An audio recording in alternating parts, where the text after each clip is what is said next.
Reste-t-il encore quelque chose à dire ou à écrire sur la fête de Noël? Sur cette fête des petits-enfants, sur cette fête de famille par excellence, la plus sainte et la plus touchante des fêtes chrétiennes? Non, peut-être. Les poètes l'ont chanté, les historiens ont raconté son passage à travers les siècles. Le peuple en a consacré les traditions dans ses contes et légendes. La grande voix des orateurs sacrés en a exalté les mystères et publié les gloires. N'importe. De même que ces chants à la fois simples et solennels, attendrissants et grandioses, dont la mélodie ne lasse jamais l'oreille, Noël est un de ces sujets inépuisables qu'on peut ressasier à l'infini sans fatiguer jamais. Quand il s'agit de Noël, les redites même ont pour le lecteur le charme d'un refrain tout plein de réminiscences intimes qui vous rappellent tout à coup comme un long chapelet de petits bonheurs oubliés. Noël, c'est en ces termes lyriques que Louis Fréchette préfaçait en 1900 chez George N. Morgan et compagnie de Toronto son recueil de contes intitulé Le Noël au Canada.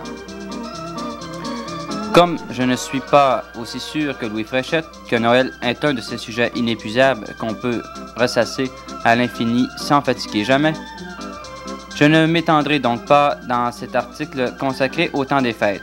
Sur la façon de célébrer cette période de réjouissance annuelle, divers auteurs et conteurs ont en effet abondamment exploité cet aspect.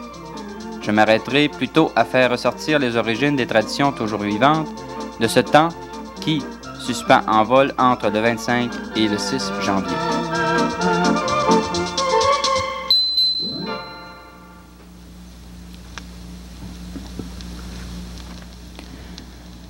Le jour de Noël. Le mot Noël dérive de nativus, nativité. Nativité, du Messie évidemment. Au Moyen Âge, Noël était aussi un cri de victoire, un cri de joie. On lançait au passage des héros vainqueurs de quelques batailles « Noël, Noël ». Quant à la date du 25 décembre, elle ne correspond pas, en fait, à la véritable date de naissance du Christ. Ce dernier est né sous le signe du poisson, donc entre la fin de février et la fin de mars. Alors pourquoi avoir choisi le 25 décembre? Dans l'ancienne Rome, les Saturnales d'hiver se déroulaient du 25 décembre au 1er janvier.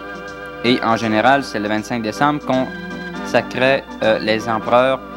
Et le pape Jules Ier, au 14e siècle, fixa définitivement la célébration du grand événement de la venue du Sauveur au 25 décembre. Voulait-il par là indiquer la suprématie de l'ordre spirituel sur l'ordre temporel? Faire naître celui dont le royaume n'était pas de ce monde, le jour même où les rois de ce monde naissaient au pouvoir, pourrait avoir ce sens de substitution de profane par le sacré. La légende raconte pour sa part que la première célébration de Noël remonte à l'an 138, sous les auspices de Saint Télésphore.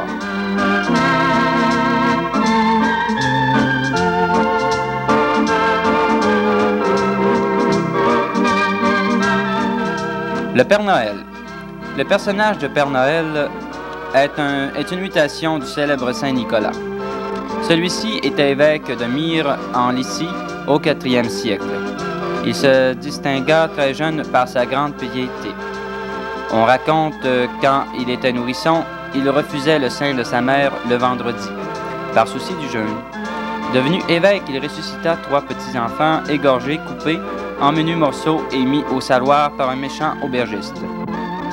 Ce miracle lui a sans doute valu de devenir le patron des écoliers, à moins que ce ne soit le patronage des écoliers qui ait fait naître la légende du miracle. Ô grand Saint Nicolas, patron des écoliers, apporte-moi des prunes, des noix dans mes souliers. Je serai toujours sage comme un petit mouton, je dirai mes prières pour avoir des bonbons. Autrefois, on n'offrait pas de cadeaux à Noël. On en offrait à la Saint-Nicolas, le 6 décembre, aux enfants méritants. Dans les pays nordiques, Saint-Nicolas, Saint Niklaus, va finalement devenir Santa Claus, qui lui-même immigrera en Amérique avec les Hollandais fondateurs de New York. Pour moi, c'est un amusement d'enfant. C'était quelqu'un qui habillait pour faire plaisir aux enfants. Les enfants connaissaient seulement que ça. Quand même qu'on parlait de différence de vie, les enfants connaissaient plus ça. C'était le Père Noël. Puis là, faisait des parades, puis les enfants, les rues, c'était pacté. Puis le Père Noël tire le bonbon d'un bord de l'autre pour attirer les enfants. Moi, j'ai connu ça comme ça, mais j'ai jamais couru le Père Noël, je sais pas. Puis il s'en allait d'une maison, là, d'une école ou ailleurs. Puis là, il recevait les enfants, il lui donnait toutes sortes de c'était amusant, pour amuser les enfants. J'ai connu ça, moi, ça fait au-dessus de 50 ans. Oh, un bout au-dessus de 50 ans que je me rappelle du Père Noël. Puis vous, madame? Ben, nous autres, c'était Santa Claus. Ça n'a pas toujours été... Il nous parlait bien du petit Jésus, puis le Jésus allait venir au monde à Noël. Puis il fallait faire des sacrifices pour le petit Jésus jusqu'au temps de Noël, puis tout le temps.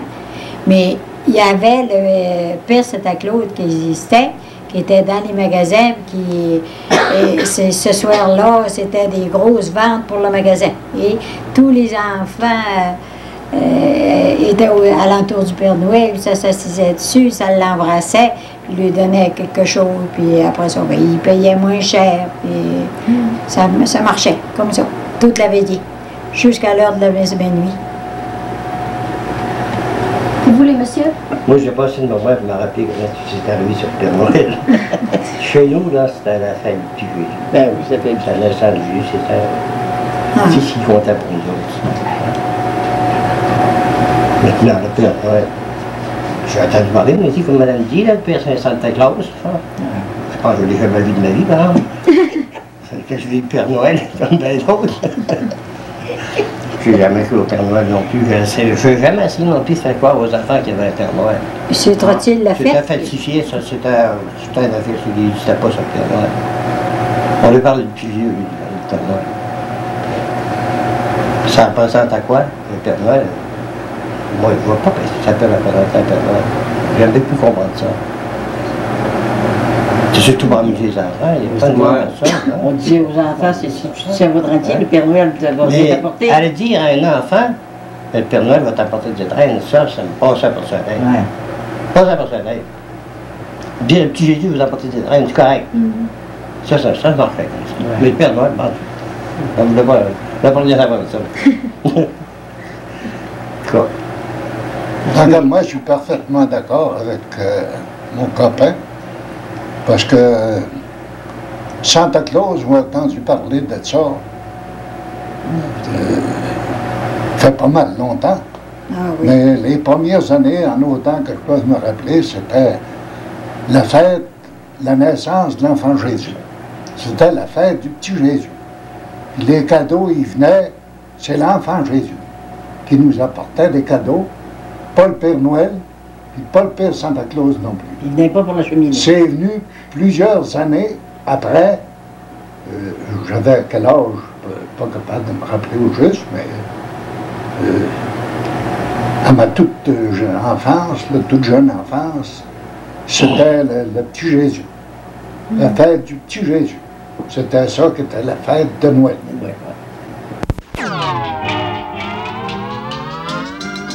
L'arbre de Noël. L'arbre de Noël représente l'arbre de la science du bien et du mal qui a fait pécher Adam et Ève au paradis terrestre. Si nos lointains parents n'avaient pas mangé de son fruit, Jésus n'aurait pas eu besoin de s'incarner. La tradition de l'arbre de Noël vit le jour en Allemagne. On raconte que les Germains étaient d'affreux barbares qui mettaient leur ennemi en pièces et suspendaient des lambeaux de leur chair dans les arbres. Un jour, un ermite irlandais entreprit d'évangéliser ses païens. Durant une nuit, il remplaça les tas de charognes dans les branches par des fruits et des noix. Quand les Germains s'éveillèrent, il leur parla de la charité et de la rédemption. Ils adoptèrent la foi chrétienne, de même que l'arbre décoré, souvenir de leur conversion et symbole du premier péché. La France connut les sapins de Noël vers le 18e siècle seulement. Au Québec, le premier arbre de Noël s'illumina à Sorel en 1781, sous l'initiative du gouverneur Adolphe van Riedelsel. Un ancien général allemand fidèle à la coutume de son pays d'origine.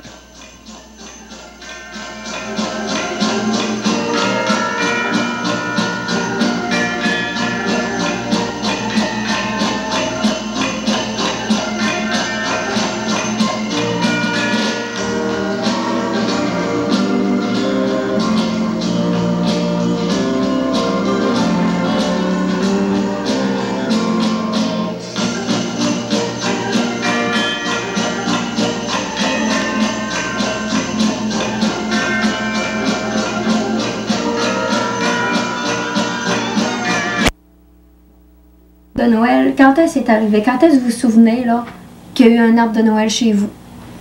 Moi, j'en ai jamais fait. Jamais, jamais, jamais. D'abord, on était pas une grande maison. Jamais fait d'arbre de Noël. Mais seulement, il y avait des paquets pareils pour les enfants, des boîtes. Mais on n'a jamais fait d'arbre de Noël. Fait que là, je m'a dit, madame, faut pas de fait. Ah oui, on a commencé en 1925. En 1925, à faire des arbres de Noël. Vous étiez mariés à ce moment-là? Non. Papa s'est remarié à seconde noce, puis ma belle-mère est arrivée, puis on a fait un arbre de Noël. Après ça, on a continué. Puis qu'est-ce qu'il y avait dans votre arbre de Noël? Ah, on faisait des petites boules couvertes avec du papier de plomb, quand on pouvait en avoir du rouge. Puis on se faisait des chaînes lacées comme une vraie chaîne pour faire les guirlandes. Puis après ça, on cassait des œufs, puis des deux bouts, puis on les vidait, puis on les couleurait, puis on mettait ça dedans là, pour faire des beautés. Puis des cadeaux, il n'y en avait pas tellement, par exemple. Il n'y en avait pas tellement. On avait pris une boîte, là, puis on s'était fait une étable, là, puis mettre une petite Sainte Vierge, puis c'était ça que... On dit l'arbre était entièrement fait à la main. Vous n'alliez pas dans un magasin faire faire des guirlandes. On allait le chercher dans le champ. Bon. Moi, je me rappelle, j'avais peut-être 18 ans, je pense, quand c'est arrivé chez nous, ça, l'arbre de Noël. Le premier arbre de Noël, je pense que c'est moi qui l'ai coupé le premier. Puis, les cadeaux, ben, ils nous étaient donnés, mais c'était surtout à nos petites sœurs les plus vieilles. C'était deux filles qui étaient à la classe, hein, deux sœurs. Puis tous les autres qui achetaient des cadeaux. Décorer l'arbre de Noël, il y a pas grand-chose. C'était du papier de soie en partie qui était là. Puis comme madame dit, là, des petites boules qui se faisaient l'autre même à la maison. Ah ouais, on n'allait pas au magasin. Ah non. Puis, à part de ça, il n'y avait pas de lumière électrique seulement dans ce temps-là. Tu veux qu'on fasse. Hein. Plus tard, ben, c'est nu, là. Ça n'avait plus de bon sens un petit peu, à part qu'il y a eu une lumière électrique, là. Là, après j'étais marié, on faisait des beaux arbres de Noël. Ouais. Les cadeaux étaient plus beaux aussi dans ce temps-là. C'était une grande fête. C'était une grande fête. Mais c'est toujours le petit Jésus qui apportait les cadeaux. Chez nous, c'était le même. Dans mon enfance, moi, il n'y a jamais eu d'arbre de Noël chez nous. Le premier arbre de Noël qui est rentré dans la maison chez nous, c'est quand j'avais des enfants capables de comprendre qu'est-ce que c'était que la fête de Noël. C'est-à-dire que, disons, 5-6 ans, 4-5 ans, 5-6 ans. Ça a été le premier arbre de Noël à rentrer dans la maison chez nous, à peu près à ce temps-là. Ça s'est toujours fait, puis ça se fait encore. Ça se fait encore. Les cadeaux, ben, ça fait pas mal longtemps.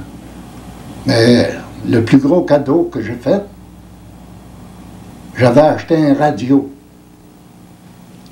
Imaginez-vous que c'était un gros cadeau pour toute la famille, ça. Hein? Je ne sais pas vers quelle année, mais ça avait été le plus beau cadeau que j'avais pu faire à ma famille, à mes enfants. Parce que il y en avait dans d'autres familles. À venir à ce moment-là, moi, j'avais pas le moyen d'en avoir.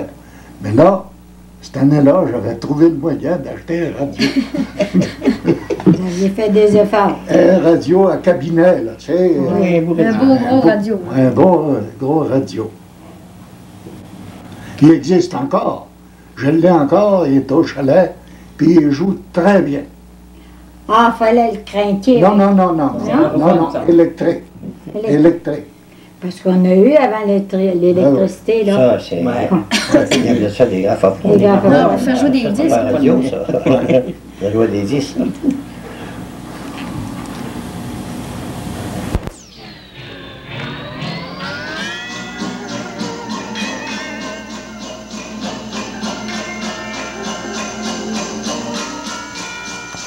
La bûche de Noël.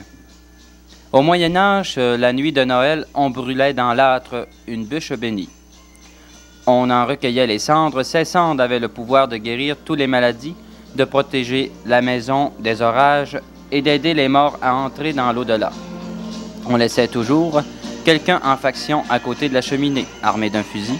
Il se devait de chasser les mauvais esprits et de ne pas permettre à la bûche de s'éteindre, ce qui était de mauvais présages pour les occupants du lieu. Aujourd'hui, la bûche trône sur la table. Quand on mettait dans le foyer puis qu'on faisait brûler pour éloigner les mauvais esprits puis pour protéger la famille Des malades. C'est avant nous autres. Ouais. Mais pour vous, là, aujourd'hui. C'est avant nous autres, parce que moi, je n'ai pas entendu parler de ça jamais. Chez nous, il n'y avait pas de mauvais esprit. Et tous des bons esprits. Non, moi, je n'ai jamais entendu parler de ça. Puis je ne l'ai jamais élu à part de ça. C'était une niseuse, pourtant. Et là, vous, votre bûche de Noël, vous la faisiez Nous autres, on comme... la faisait en pâte. C'était comme un gâteau roulé. Ensuite, on la décorait comme on pouvait. On n'avait pas de grammaire comme il y a aujourd'hui pour décorer. Ouais. Des couteaux et des fourchettes. On faisait des petites boules de pâte, mettre par-dessus, puis faire des petits motons, là. Dans les mains. On mettait une chaque bout de la table, une petite gueule. C'est ça qui était notre bûche de Noël. Puis ça en prenait, c'était la tradition, il fallait une bûche de Noël. Puis chez nous, quand ça a commencé, nous autres, les bûches de Noël, on coupait une belle petite bûche en bouleau, là, elle était belle. Puis on la décorait avec des branches de sapin, puis des petites boules luisantes, là. Puis c'était ça qui était notre bûche de Noël. Mais ça n'a pas duré tout le temps. On les a fait en gâteau. Puis on les décorait. Je dois serrer pour manger avec les jours de la semaine. Oui. On les trouvait meilleurs faits en gâteau. Ah oui. Puis vous, les bûches de Noël en bois, ce que vous en avez fait? Non. C'était comme en madame, là, en pâte, là.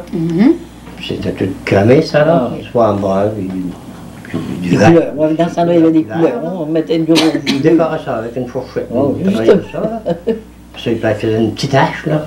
Pas trop grosse, et qui plantait là-dessus. Ça devait être en pâte ou en bois, je ne sais pas trop, je ne me rappelle pas trop. Puis après, il y avait toujours un petit une petite colombe blanche qu'on avait chez nous. C'était tout petit, comme un serait à peu près. Il mettait ça dessus, avec la hache.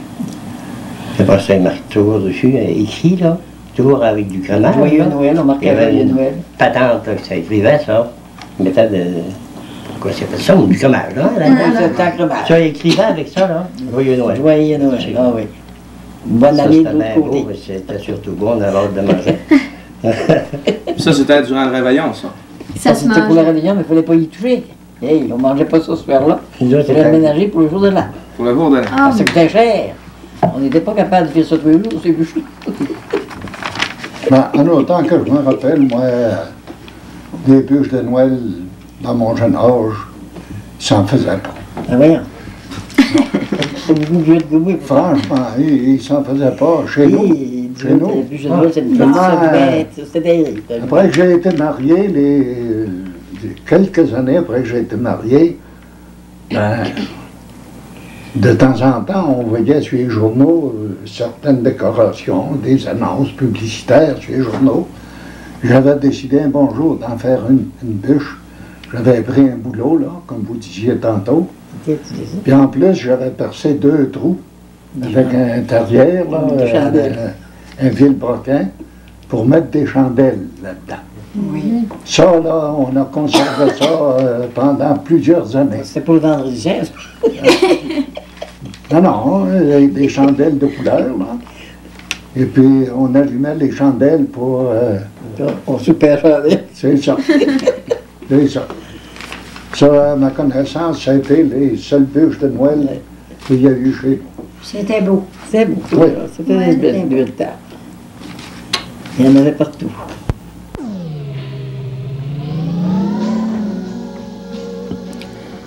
Crèche, messe de minuit et réveillon.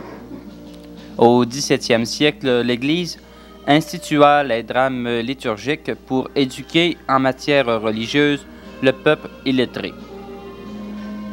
À Noël, dans les églises, des comédiens jouaient le mystère de la Nativité.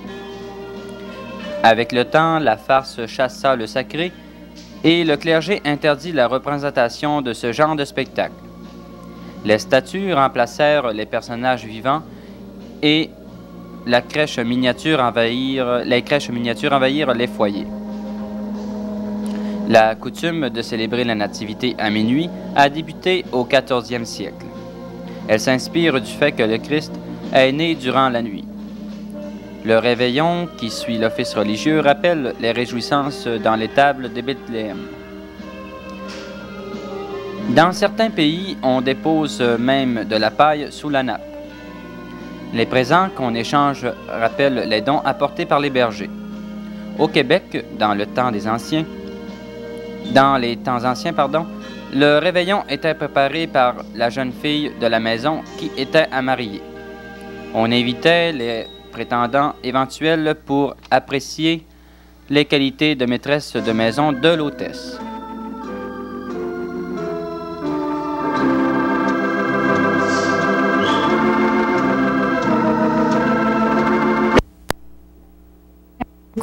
Comment c'était fait, puis c'est que ça vous disait? La crèche de Noël chez nous, j'avais pas d'arbre de Noël, mais le père nous faisait une petite maison, pas grande, là. Puis j'avais un petit Jésus tire long de main. Là, il allait chercher un peu de porc, il mettait ça dans le fond pour le petit Jésus là. C'était ça qui était notre crèche de Noël, des petits sapins. Il allait chercher des petites branches de sapin longues de main. Mettait ça. J'avais pas d'arbre, mais seulement j'avais cette petite crèche là. Puis les petits cadeaux l'entour, quand on pouvait la mettre, mais on ne la mettait pas souvent. J'avais pas de. Puis vous n'aviez-vous des grosses crèches? On se faisait une crèche moyennement grosse avec une boîte, là. Puis on mettait des petits moutons, puis le petit Jésus. Puis toujours un bon matin, on se lève, le petit Jésus parti. On a eu de la misère à le trouver. Les chats ont parti avec. On avait des chats. Les chats ont parti avec. Puis au lieu de prendre des moutons, il y avait pris le petit Jésus. Puis il y avait toutes sortes de choses dedans. Puis on avait fait ça dans le salon, puis on trouvait ça tellement beau. On admirait ça, puis on chantait des cantiques.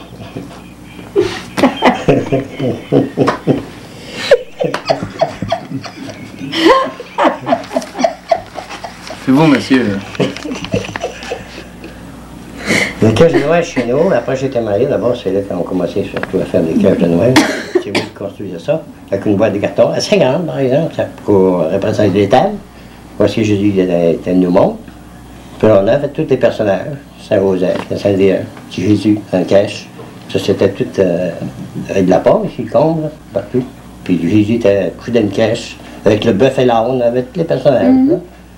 Tous les personnages. Puis là, le principal, c'est d'expliquer aux enfants qu'est-ce que ça voulait dire, ça. Hein? Moi, j'assemblais les enfants, racontais, pas qu'on écrit avant, ils ont expliqué qu'est-ce que ça voulait dire, ça, une crèche de Noël. La naissance du Sauveur. Moi, je trouvais ça bien intéressant. Puis, c'était beau, c'était vraiment beau. Et pour le temps, qu'on n'a pas eu l'électricité, mais là, on avait des lumières avec ça. Hein, c'est plus beau. C'était vraiment beau. Aujourd'hui, c'est encore beau, il s'en fait encore aujourd'hui, c'est encore beau aujourd'hui. Hein? C'est plus beau quand c'est fait par des mains. Moi, je trouve ça plus beau que le Père Noël, tu sais. Un peu plus beau. C'était plaisant surtout d'expliquer ça aux enfants. Qu'est-ce que ça voulait dire cette journée-là, c'est la naissance, c'est tout ça qui était pour moi. C'est sûr qu'il n'y avait pas de cadeau, gros cadeau qui cachait la crèche, on ne voyait plus la crèche.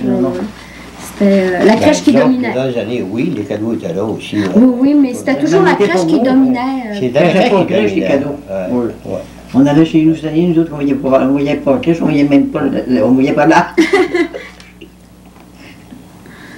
La distribution des cadeaux, ça, c'est surtout ça, au banal. Bon, pour ce qui est de la messe de minuit puis le réveillon, comment ça se passe? La messe de minuit. Les enfants commencent à parler 8 jours d'avance. C'est moi qui vais à la messe de minuit cette année.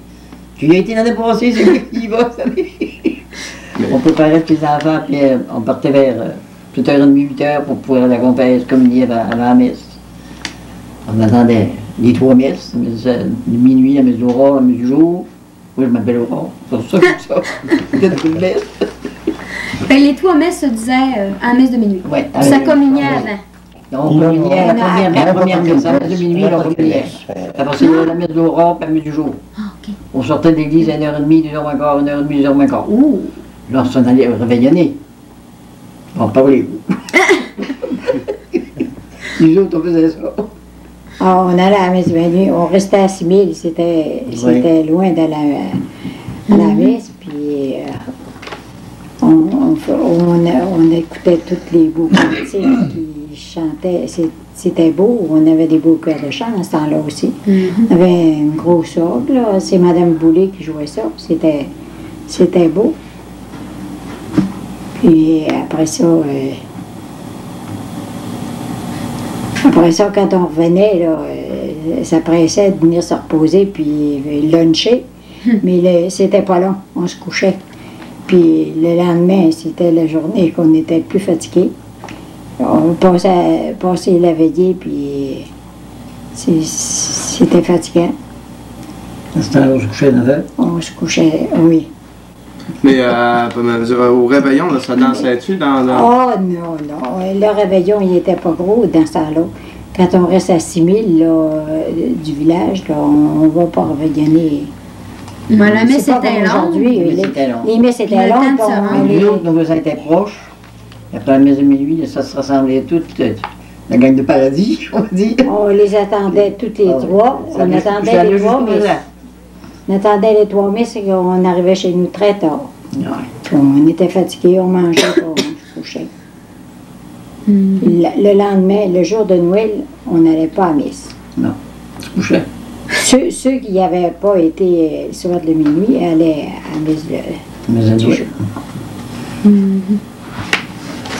Puis vous, les messes, comment c'était? Oh, ça se résume pas mal, ce que Mme Fortin vient de dire.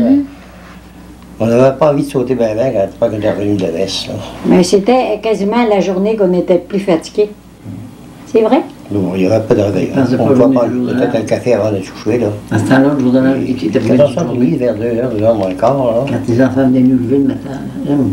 Ça commence tard un peu. Oui. Ben, nous autres, étant donné que j'ai toujours été dans le village, on n'attendait jamais 3 messes. On attendait la première messe, la messe de minuit. Puis là, ben, un sortait ou 2 sortaient, puis il allait remplacer un autre groupe qui revenait pour entendre la messe de l'aurore ou la messe du jour. Mais c'était une nécessité, par exemple, le lendemain matin, il fallait se lever pour aller à la messe encore. On retournait à la messe, dans ce temps-là, les messes à 10 heures. En autant que je peux me rappeler, c'était à peu près à 10 heures du matin. On retournait à la messe de 10 heures, mais étant donné qu'on restait dans le village, on pouvait se coucher beaucoup plus de bonne heure parce que il n'y avait pas de réveillon chez nous. Le réveillon qu'il y avait, c'était peut-être une tasse de café ou une tasse de thé. Ça se résumait à ça. Il n'y avait pas de gros repas, il y avait... Absolument pas, à ma connaissance. Quand j'ai été marié, puis à mon affaire, là, ça a commencé. Mais seulement que dans mon enfance, là, ça n'a jamais existé, le réveillon. Autrement dit, vous pourriez pas me dire vers quel temps que ça a commencé, ça, Ben, C'était ça a commencé, disons, vers 1900, à ma connaissance, 1929, 30, peut-être, quelque chose comme ça, 31, là. C'est assez difficile de fixer l'année juste, mais ça n'a pas commencé beaucoup avant ça. Quand il y a eu des grands génisses, là, ça a commencé. Ouais. Mais on dit un réveillon, mais seulement, il y avait seulement des bagatelles de table, on va dire. Hein? Pas de viande, pas de patates. Pas de tourtière. Pas de tourtière, ça faisait non. des beignes, pas des petits potés à viande, des petites tartes, des galetages, pas de viande. Là. Puis c'était toujours un réveillon, il y avait beaucoup de monde. C'était un petit repas léger, Petit là, de repas toute léger, façon, oui, ouais. avant de se coucher. Ouais, là. avant de se coucher. Ouais. On se couchait tard. C'est bien.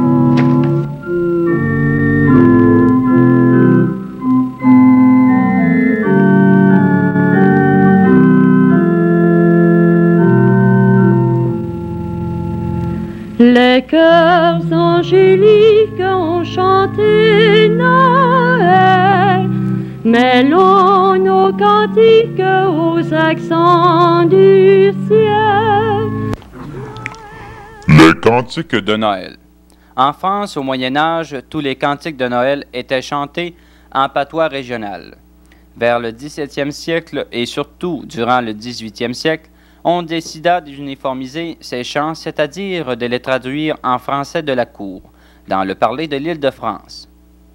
La tâche incomba aux compositeurs de l'époque. Le plus célèbre d'entre eux, Pierre Pellegrin, était un prêtre assez curieux, plus épris d'opéra, de vaudeville et de théâtre que de musique sacrée. On lui doit 176 cantiques, dont Sa berger et Venez divin Messie. Parmi ces cantiques, 93 respectent les mélodies populaires d'origine, mais les autres s'inspirent de mélodies et de chansonnettes légères, parfois même grivoises. C'est ainsi que certains airs de Noël résonnaient avec des mots différents dans les cabarets et dans les églises.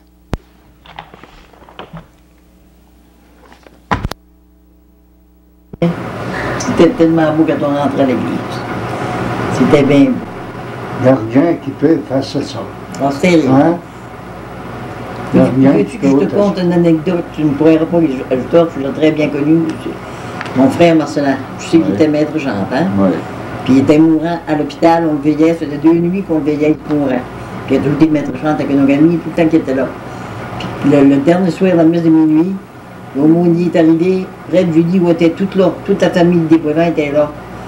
Puis l'aumônier est arrivé, il dit, Monsieur Boivin, vous ne chantez pas votre minuit chrétien ce soir. Il s'est ouvert les yeux. Pierre Jutor, il nous a chanté une minuit chrétien pareil comme il chantait dans l'église. Une vérité, que j'étais là à côté de Julie. Il est mort une demi-heure après. Mais il a chanté le minuit chrétien.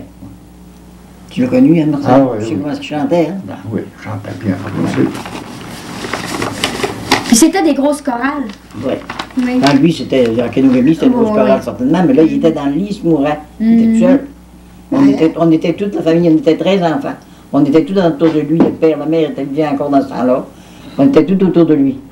Alors, je vous dis que ça pleurait, puis le monde dans l'hôpital aussi ému, c'était pacté dans la chambre, pacté pour l'écouter chanter. Il est mort une demi-heure après.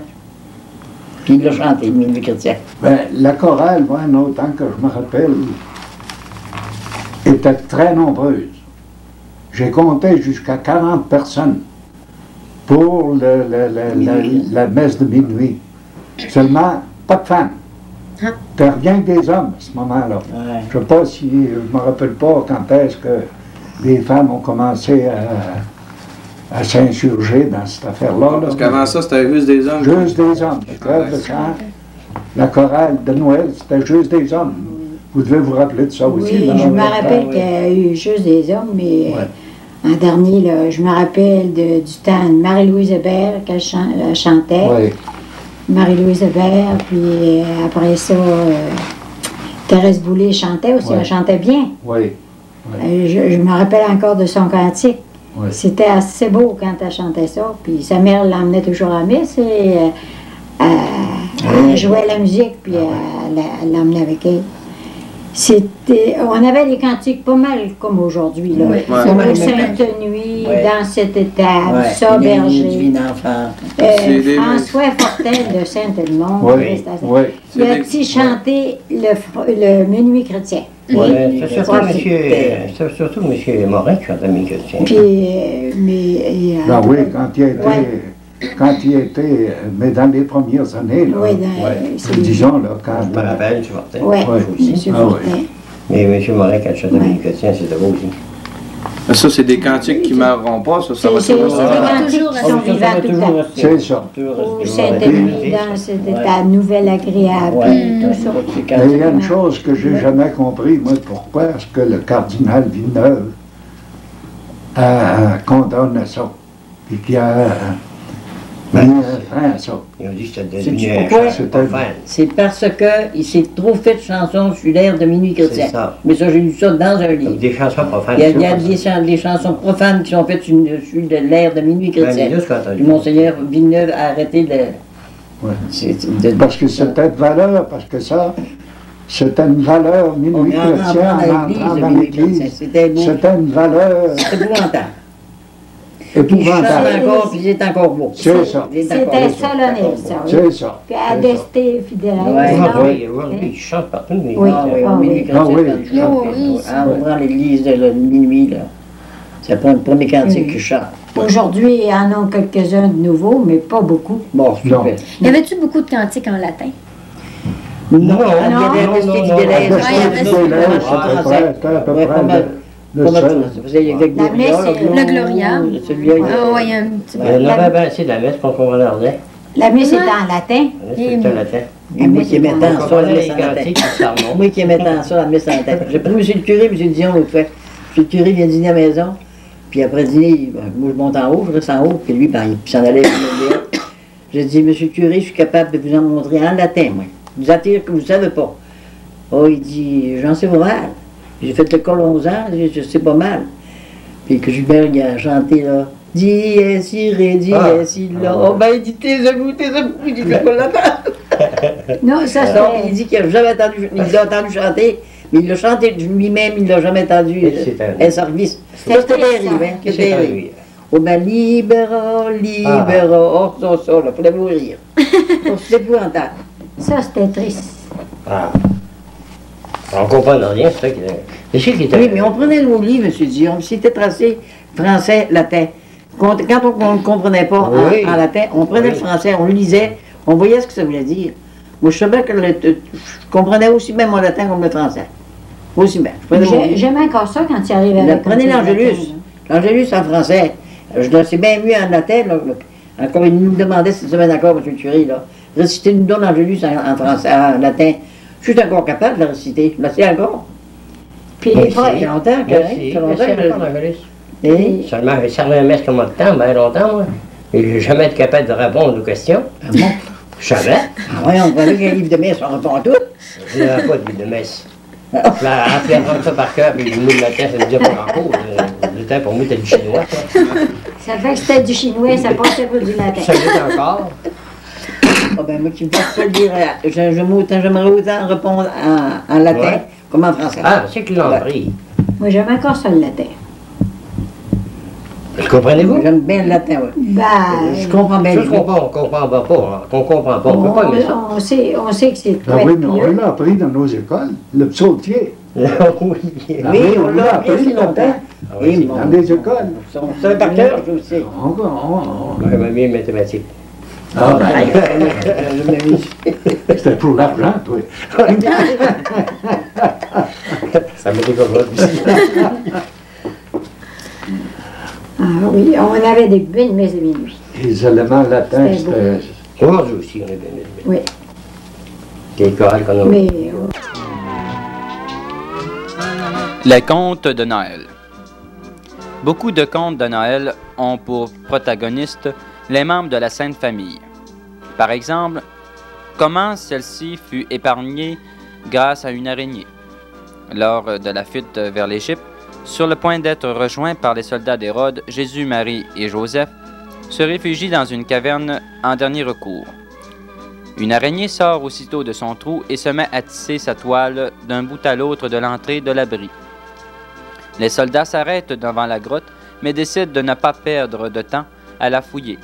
La toile d'araignée en recouvrait l'entrée, n'indique-t-elle pas que personne n'a dû pénétrer là depuis longtemps? Une autre histoire raconte comment Marie court pour échapper à Hérode. Elle s'écorche les pieds aux ronces et aux roches du chemin. Une goutte de son sang tombe sur la neige et de cette tache naît cette plante à fleurs rouges qui s'épanouit en hiver et qu'on nomme rose de Noël. D'autres contes relatent les punitions qui s'abattent sur les méchants, qui ne se soumettent pas à la foi, la piété et la charité, comme cet avare qui n'ouvre pas sa porte à un voyageur égaré de peur d'avoir affaire à un voleur. Au petit matin, il découvre sur son seuil un jeune homme mort de froid. Notre avare ne survit pas longtemps à sa victime, mais une fois mort, le paradis lui est fermé. Chaque année, son fantôme revient sur la terre dans le temps des fêtes. dans sa vieille demeure pour attendre que se manifeste un autre voyageur à qui, cette fois, il ouvrira l'hospitalité. C'est à cette condition qu'il sera délivré. Et combien de pécheurs impénitents se transforment en loups-garous la nuit de Noël. Par contre, dans les contes de Noël, les bons connaissent les grandes récompenses. Une dame a une petite fille bien malade. La veille de Noël, elle trouve une pauvresse perdue et la ramène chez elle. Elle la nourrit, la réchauffe, l'habille et partage entre les deux enfants les cadeaux destinés à sa chère malade. Durant la nuit, la fillette de la bonne dame meurt, mais un ange s'empresse de descendre du ciel pour la ressusciter et récompenser sans qu'elle le sache la mère charitable. Les contes qui présentent la Sainte Famille sont souvent poétiques et fantaisistes. Ceux qui abordent les punitions s'inscrivent fréquemment dans une dimension fantastique. Quant à ceux qui traitent des récompenses, des bons, il s'en sort fort la fleur bleue et frise un brin de mélodrame.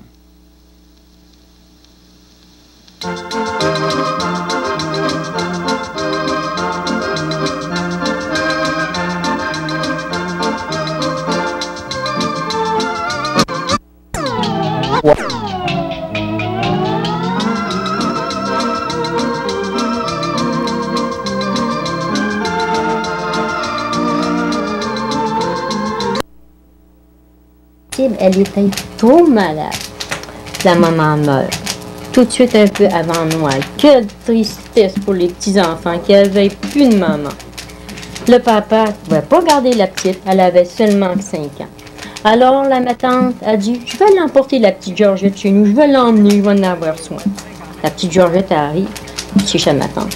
Oui, mais elle dit ma tante, on n'aura pas d'arbre de Noël ici. Qu'est-ce qu'on va faire? Chez nous, on avait un arbre de Noël. Ben, elle dit, nous autres, on n'a pas de petits-enfants. On n'a jamais fait d'arbre de Noël. Je veux un arbre de Noël, ma tante, je veux un arbre de Noël. Qu'est-ce que tu veux qu'on fasse? On n'a même pas de boule pour mettre dedans, même si on avait un arbre de Noël. Georgette, elle va trouver son mononcle. Elle dit, mononcle, donne-moi de l'argent pour acheter un arbre de Noël. Le mononcle, il prend 10 cents. Il 10 cents. Elle connaissait pas beaucoup ça, 10 cents, Georgette. Hein? Elle part, elle s'en va au marché Saint-Sauveur. Elle dit, monsieur, elle dit, pourriez-vous me donner un arbre de Noël? Elle dit, je voudrais avoir un arbre de Noël comme tous les autres petits-enfants. T'as-tu de l'argent? Oui. Elle dit, 10 cents. Monsieur, il dit, pauvre Georgette, 10 cents. Tu me l'as passé? Ben, elle dit, monsieur, elle dit, je vais l'emporter à mon oncle. Elle dit, je vais en prendre pour 10 cents, puis elle dit, va vous ramener l'autre bout. Ça fait que la Georgette arrive tout fière à monter l'escalier. Mon oncle, j'ai mon arbre de Noël. Hein? Oui, j'ai mon arbre de Noël. Croyez pas ça, le mononcle. Fait que le mononcle, il va voir, c'était vrai. La Georgette ne va pas le monter toute seule, hein. Il reste au 3e étage. Ça fait qu'ils vont chercher l'arbre de Noël en bas. Ma tante a dit, mais on n'a pas de boule, mettre dedans, on n'a rien. Ça fait quand ils ont vu ça, ils préparent Georgette, ils habillent, ils s'en vont aux commissions chercher des boules. Puis tout ce qu'il fallait mettre en l'air, tout garnir là. C'est pas ça. Georgette arrive, pas contente. Il avait pas acheté de petit Jésus. Pas de crèche, elle dit, même pas de petit Jésus dans nos pieds, tout l'arbre de Noël. Ma tante avait un jointeau à Georgette, tout y était acheté. Elle avait fait un beau gros bas. Puis dans son bas de Noël, quand elle a dépacté son bas après la messe de minuit, il y avait une belle crèche avec tous les petits Jésus, tout ce qu'il fallait. La Georgette était heureuse, puis tout le monde était heureux. C'est ta petit bas? Hein? Oui? OK? On va aller faire un beau dodo. Hein? Quand maman vous a conté une petite histoire, vous allez faire un beau dodo. Mettre vos pyjamas, hein? Vous lavez un petit peu pour une messe de minuit qui va s'en venir bientôt.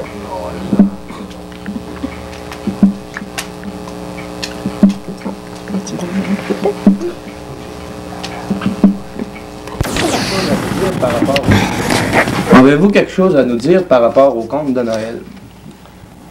Chez nous, je n'ai pas connu de gens qui contaient des contes de Noël, dans le arrondissement parce que je restais là. Mais comme je vous disais tantôt, là, dans le bois, on a entendu compter, puis des bons conteurs de contes. Un gars, s'est nommé Pruneau, il comptait ça, là. Puis à Noël, c'est à Noël, ça, qu'il comptait ça. Puis il dit, des secousses, il fallait pleurer, puis des secousses qu'on va rire aux larmes. C'est un type, un talent, un vrai Jean Arrache. Ouais. Moi, je pense que c'est un meilleur que Jean Arrache. Parce que là, il était vraiment comique. Puis, il faisait ce qu'il voulait. Parce que vous avez vu des gens sauver, bien plus, ils pleurer. Attends, c'est ça. Mais vous disiez d'ailleurs que vous étiez dans le bois, Oui, dans le chantier. dans les chantiers, puis ça durant le temps de Noël. Oui, durant le temps de Noël, là, pas ça fait là, en bois. Puis comment ça se passait, là? Ah, c'était ça. Il y avait de la musique, pareil. Il y avait des joueurs de musique, des joueurs de violon, il y avait des violons, des accordéons, de la musique à bouche. Puis il y avait des gigueurs, des gigueurs du dessin. Il était pas question de danser des scènes. Il dansait sur du bois rond. Il dansait sur le plancher de ticket. Oui, ben là, il faisait. Quand on avait un bon danseur, il faisait une plateforme en planche, là. Ça y appelait un peu, là. Mais il fait giguer là-dessus. Puis il y avait des bons chanteurs aussi. Ça s'amusait. Ça s'amusait bien. La journée de Noël, ça s'amusait. Ben avant. Oh! Ben, mangeant, mais on buvait pas. Mais la journée la plus ennuyante dans le bois, c'est le soir de la messe de minuit. Ah oui. Ah, ça manque. C'était... Moi, je me rappelle, il se faisait des jeux aussi. On chante. Deux ennuis. Il se faisait beaucoup de jeux aussi dans le bois, ce soir-là. C'est pour... c'est surtout les gens mariés qui s'ennuyaient le plus. Ouais. Et c'était un moyen pour s'évader, tu sais, s'oublier. Pour faire oublier le plaisir d'en bas. Ouais. Mais dans les contes, est-ce que c'était des contes, ça commençait, c'était triste, là. Il y avait, disons, c'était, l'histoire, là, dans le conte, c'était quoi? C'était des pauvres, là, puis à la fin, ça finissait, c'était toujours une belle fin. Ah, ça surtout... Non, on n'a pas de fait qui va arriver. Par exemple, disons, par exemple, quelqu'un qui va partir en voiture, deux partir en voiture, puis faire un voyage, là, comme il pouvait partir dans ce temps-là, là, puis arriver une belle loque, quelque chose, là, ou un imprévu qui arrivait. Tu sais, c'est tellement bien organisé que... Toujours quelque chose qui arrivait pour la circonstance. Quelque chose qui arrivait, qu'on ne s'attendait pas en tout, ça allait être ça, là, tu sais. Ah. De messe de minuit. Moi, je l'ai entendu compter une fois. Je pense à ça, là. J'ai entendu compter une fois, un soir de messe de minuit, par un Gaspésien, des gens de la Gaspésie, qui nous contaient des histoires de feu follet. Ah, oui. Mais je ne suis pas capable de vous en donner. Pas un mot, par exemple. Il y a trop longtemps de ça. Les faits. Il y avait toujours des petits gens dans les contes. Ah ouais. Toujours Petits gens. Petits gens. Tu vois, c'était un bûcheron, ça? Petits gens, il était de tous les métiers. Ah ouais. Partout, puis il réussissait toujours très bien. C'est lui qui avait une boîte de ce lieu. C'est lui qui faisait champion. C'est lui qui sauvait le monde. Oui. C'est rare qu'on entend pareil. Moi, Il y en a plus, hein? Ben, il y en a beaucoup sur les journaux. Si on voulait en apprendre, on l'apprendrait parce que les journaux là, sont remplis. Oui. Il y en a généralement un. De point à soir, là, ça va être Le soir de la messe de minuit, il y en a généralement Mais on a... un conte de Jean Les gens Marat. arrachent. Eh, mon Dieu, moi, je l'ai déjà entendu parler. Dans le compte des bons, lui. C'est bon. Ouais. C'est bon, là, le genre d'arrache. Il est bon, il fait bien ça. Ils se demandent de poser de mémoire pour garder ça. Non, c'est La tante Lucille aussi. Hein? Oui, mais t'as C'est tout pas ça. c'est pas un type qui fait rire les gars. Non. C'est pas un type qui va faire rire les Non. gars. Non, il est plutôt... un compte, puis on n'est pas prêt de rire. Hein, Non, il est sérieux. C'est trop sérieux, ces comptes. lui. Ouais. C'est- Toujours, il y a toujours des misères dans ces Oui, dans c'est ces ça, comptes. Toujours. tout ça de valeur, peu importe Et si je suis une bûche de bois, la là, tête basse, ça, puis il compte ça. Vous avez jamais entendu Vindiqué dans compter des contes? Non. Non? Les pauvres, ils y bien, bien. Ah oui, mais je l'ai entendu compter une fois. Il était menteur, pas mal. Ça prend ça. Je pense bien qu'il imaginait ça au fur et à mesure. C'est quand je l'attendais cogner. Parce qu'on a donné ce bon. Parce que c'est des gens qui frappaient après la porte, puis ils cognaient après le mur. Ça devrait pourtant marcher aussi. Oh, péton, il est pas mal bon. Ah, Il met à suivre. c'est un gars qui fait rire les gars, ça. C'est un gars qui fait rire les gars. Ah. Ça, c'est des affaires, gars. On n'en rencontre pas tous les jours. Les superstitions à la Noël. À minuit, les animaux se mettent à parler et les bœufs peuvent même s'agenouiller. Jésus remercie de la sorte ceux qui l'ont réchauffé dans sa crèche à sa naissance. Les enfants nés à Noël peuvent comprendre ce langage, mais il leur est interdit de transmettre ce qu'ils ont pu entendre. Ensuite, une autre superstition qui dit « Si le jour de Noël est ensoleillé, l'année sera bonne sur le plan de la chance, mais moins bonne sur le plan de la température.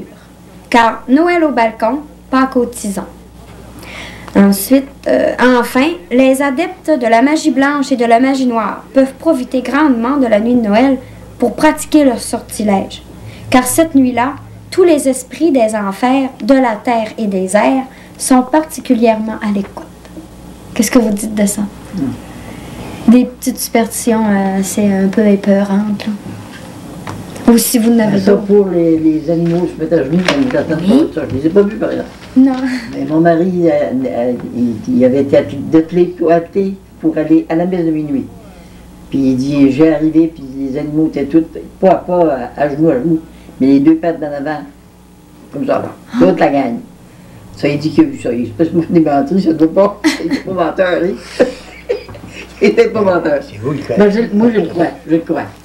Puis ensuite, pour le lever du soleil, là, le jour de Noël, le temps qu'il fait le jour de Noël, il fait tout le mois de janvier. Noël, 1er de décembre, 1er de 25 de... C'est le mois de janvier, puis après ça, le mois de février, les jours qui suivent jusqu'au roi. Là, les journaux. Ça, c'est les journaux, ça, qu'on appelle. Ah, Ça se trompe pas beaucoup, pas Toutes beaucoup. les Moi, jours. je me les marque tous les ans, puis ça se trompe pas beaucoup. Puis vous, monsieur, vous disiez tout à l'heure, vous aviez une anecdote. à Non, nous mais conter. moi, j'ai pas de montant, c'est bien trop vieux pour ça. Vous avez dit ça tantôt, là. ah. Les choses qui s'étaient passées dans notre vécu. Mhm. Mais là, Ah, c'est pas grave. En autant que c'est. Par mes parents. Ça, là, ça a été vu aussi. Puis vous pouvez pas nous raconter. Oui, je peux vous le raconter. Oui. C'est peut-être passé, c'est en 1900, je sais pas, moi, là. Hein? Ça fait loin, ça. C'est encore mieux ça. C'est arrivé là, de voir le jour de Noël, puis ça là, c'est visible encore. C'est arrivé dans le sud, dans Bellechasse. Deux femmes qui sont chicanées la journée de Noël, des voisines. C'est une grosse chicane. Puis le soir, ils n'ont pas été à la messe, ni l'une ni l'autre. Le mari avait dit à une des femmes, il dit, tu vas pas à la messe? Il dit, oui, il peut t'arriver un malheur. Puis dans la nuit, ça là que le diable a apparu. C'est peut-être avant 1900. Puis si vous connaissez la région, c'est une des roches que par là. Ça là que le diable a apparu tous les deux. Puis quand il est retourné, ça reste encore à voir aujourd'hui, les traces sur le crâne, sur le rocher. Et pas. Puis il dit c'est le diable qui a fait ça. Alors, croyez-le ou non. C'est délavant. Ben, moi, ça m'a décompté pour des vérités par mes parents. Ils disent chez nous, ils viennent de là, ça. Puis vous avez déjà entendu parler de la chasse-galerie? Non, Ouais, ça, je je- dis. J'ai entendu parler par ma grand-mère, mais. Bon, ce qu'on a lu, peut-être, là. Dans le- Comme ceux-là qui étaient dans les bûcherons dans le bois qui voulaient. Ouais, descendant à chasse-galerie, là. Ils partaient dans les airs. En canot dans les airs. Hein? Ou bien en canot ou dans les airs. là. Ça. On a entendu parler comme ça, là. J'ai entendu parler des loups-garous puis des fantômes.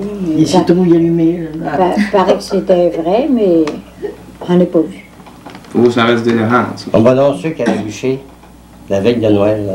Il y a saluage dans le bois. Jamais les piquer. Jamais laisser les lèches piquer sur un arbre. Toujours la mettre debout à côté de l'arbre. Je sais pas ce que ça pourrait faire, ça. Ah. Hein, Il a été question aussi que ce soit un ouvrier ou un bûcheron, n'importe quoi, un charpentier, qui travaille puis qui laisse son outil piquer sur du bois, là, il ne repose pas de la nuit. Ah. Le lendemain matin, il se lève aussi fatigué, il se couche le soir parce que son outil travaille même à son absence. Oh mon Dieu. On dit Jack là-bas, voici ce truc là pour un accident. Moi, je croirais pas ça.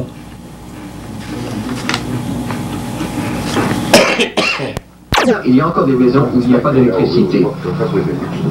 Les Vancouverois sont plutôt fiers de la douceur du climat ici, surtout à cette époque de l'année, quand le reste du pays est sous la neige.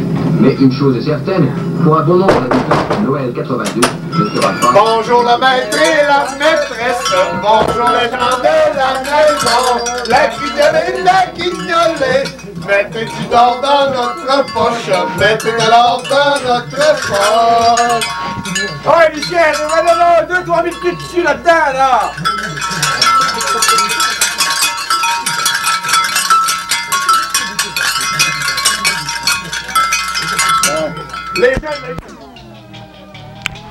Le guignolé le 31 décembre.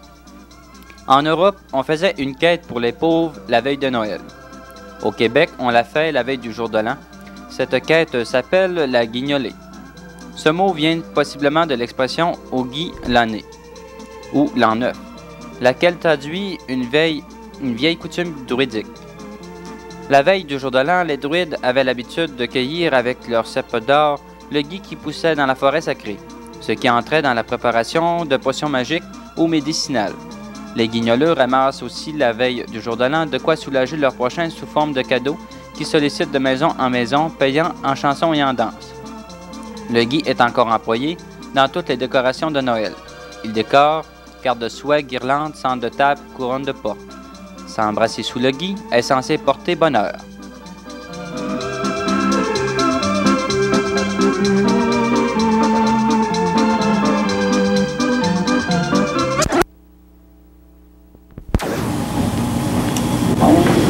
Bon, la guignolée. Quand il passait la guignolée, c'est ce qui se passait. Là, si Il arrive avec une sonnette. Oui. Il était simple le dimanche. Ah, il arrive en chantant la guignolée, puis il continue celle de la chanson, je ne sais pas. Puis là, il faut faire les chants, les autres dans les chants. Puis j'ai pas vu un qui n'a pas donné. Tout le monde a donné. Je ne sais pas ce qu'ils ont donné. Mais au pavillon, ils ont ramassé beaucoup au pavillon. Je sais qu'il y a des 10 pièces qui ont volé là. Ah oui, il y a des 10 pièces qui ont volé. Puis, disons, là, quand vous étiez jeune, là, quand est-ce que vous êtes vous rappelez le plus souvent, le plus loin, là, que la guignolée passait? Oh mon Dieu, je suis pas mal vieille pourtant, puis il me semble donc que ça fait longtemps que j'entends parler dans ce grosse carriole, hein. On n'avait pas de machine, ça fait longtemps. Puis, la guignolée, c'était... Il y avait des gros, là, deux sets de gros sur le cheval pour que ça fasse plus. Puis en arrivant à la maison, là, il commençait à chanter des hors, puis il chantait des chansons, il dansait. On lui donnait la charité. Dans ce temps-là, il prenait toutes sortes de choses. Hein. Mais aujourd'hui, c'est un viande, puis... Il prenait bien un petit verre aussi. Ben, nous en donnait pas, tu comprends? Ben, il y en a beaucoup qui le payaient. On prend pas, tu dis, parce qu'il arrivait déjà pas mal joyeux. Ça dépend un peu des régions, ça aussi. Parce qu'il y a des régions que la guignolée n'existe pas. C'est la Saint-Vincent. Saint-Vincent-de-Paul. Saint-Vincent-de-Paul, ça, il y a des régions, là, que c'est tous les dimanches. Ouais. La guignolée? Oui, non, le Saint-Vincent-de-Paul. Il n'y a pas de guignolée, c'est le Saint-Vincent-de-Paul. Il y a une quête spéciale tous les dimanches pour la guignolée. Ça ne passe pas par les maisons, mais on l'a tout de même, le Saint-Vincent-de-Paul. On va là, puis on l'inscrit pour dedans, puis c'est... Je suis à Rive-Sud, c'est le Saint-Vincent-de-Paul, puis c'est à la sortie de l'église tous les dimanches. Le Saint-Vincent-de-Paul sur le perron de l'église. Ah oui, il y a une quête spéciale pour la Saint-Vincent. Ça ne s'appelle pas de la guignolée. Il y a 30 ans, je me rappelle que ça fait moins de 30 ans. Moi, je me rappelle pas. La carriole, là, la machine, quand ils attendaient arriver. La carriole, un capuchon avec une ceinture attachée. Ceinture rouge. Oui, ça fait longtemps, je me suis dit, mon Dieu que c'est longtemps. Mais là, c'est qu'ils ramassaient après, comment ils faisaient pour distribuer la la distribution, on n'a pas assisté. Que la main gauche, la main droite, doit pas le savoir. Surtout le prêtre qui connaissait mieux les gens, qui connaissait mieux les familles en difficulté. C'est là que la distribution se faisait pas mal de voix de terre. C'est là. Ben, c'est certain. Avec les mariés. C'est certain que... S'il n'y avait pas d'organisation comme aujourd'hui. Mais ils ne ramassaient pas comme aujourd'hui. Ils ne ramassaient pas d'argent. D'abord, ils ne ramassaient pas d'argent. Ils ramassaient beaucoup de... Ça m'a partie des cultivateurs, mais ils ramassaient de la viande.